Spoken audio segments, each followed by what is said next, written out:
She is buff, but her words do the lifting.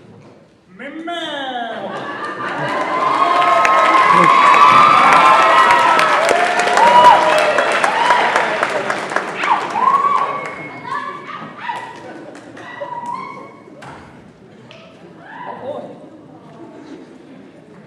Right, I wrote something different for you all. There is a certain art to losing perspective. Many would argue that there is also an art to gaining perspective, but this kind of art isn't one that can be sang or painted or danced away, and yet I've still managed to do so quite elegantly. I built a house inside my head until it turned into a barricade, and I can't seem to fight my way out. This isn't a poem about finding yourself. So now, when my knees buckle and my hair grows wild, you can't find me on the ground, you can find me in my head. These tower bricks are more than writer's blocks, and the mortar has gotten stuck between my ears, so please don't be offended if you feel like you're hitting a wall when you speak at me. I can promise it's worse being on the other side. There's a certain art to falling out of love with your skin. I barely have time to wonder who replaced my blood with brine and seawater when I notice my fingers, not so much frozen as already evaporated. I suppose you could call it a change of state.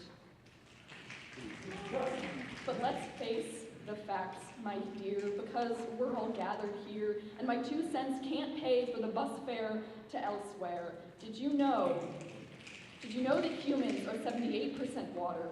Well, the other 22% is made up of dreams, but I seem to have misplaced them, and they're probably making friends with my left Christmas sock under a lonely bookshelf, and so there's nowhere left to go but with the wind.